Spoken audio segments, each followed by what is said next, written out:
বন্ধুরা, আজকের গল্পের আসরে তোমাদের জন্য থাকছে গোপাল ভাঁড়ের এখন গোপাল ভাঁড়। গোপাল ভাঁড়ের গল্প চিরনবীন, কারণ বাঙালি জীবনে অসঙ্গতি, পাগলামো, পরিমিতিবোধের অভাব, রঙ্গরসিকতা ইত্যাদি থাকবেই, আর গোপাল ভাঁড়ও তাই থাকবেন। গোপাল ভাঁড়ের এই গল্পটা আপনারা জানেন। রাজা বললেন, শীতের রাতে কেউ কি সারা রাত এই পুকুরে গলা পানিতে ডুবে থাকতে পারবে?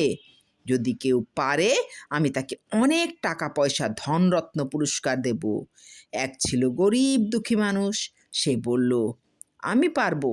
সে মাঘ মাসের তীব্র শীতে সারা রাত পুকুরের পানিতে গলা ডুবিয়ে দাঁড়িয়ে রইল।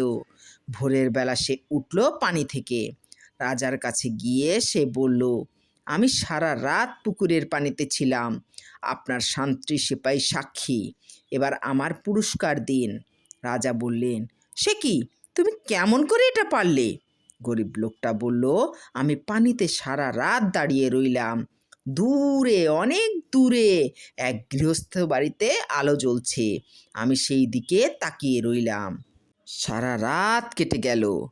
মন্ত্রী বলল, পাওয়া গেছে।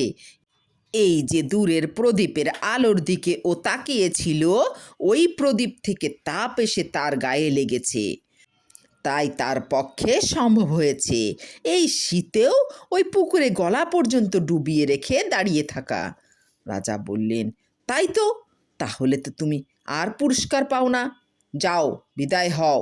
গরিব লোকটা কাঁদতে কাঁদতে বিদায় নিল। সে গেল গোপাল ভাঁড়ের কাছে, অনুযোগ জানালো তার কাছে। সব শুনলেন গোপাল ভাঁড়। তারপর গোপাল ভাঁড় বললেন, ঠিক আছে, তুমি ন্যায় বিচার পাবে। গোপাল ভাঁড় দাওয়াত করলেন রাজাকে, দুপুরে খাওয়াবেন।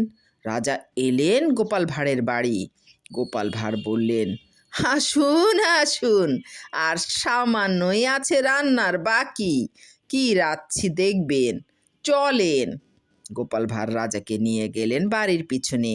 সেখানে একটা তাল গাছের ওপরে একটা হাঁড়ি বাঁধা, আর নিচে একটা কুপবাতি জ্বালানো। গোপাল ভাঁড় বললেন, ওই যে হাঁড়ি, ওটাতে পানি, চাল, ডাল, নুন সব দেওয়া আছে। এই তো খিচুড়ি হয়ে গেল বলে, শিগগিরই আপনাদের গরম গরম খিচুড়ি খাওয়াচ্ছি।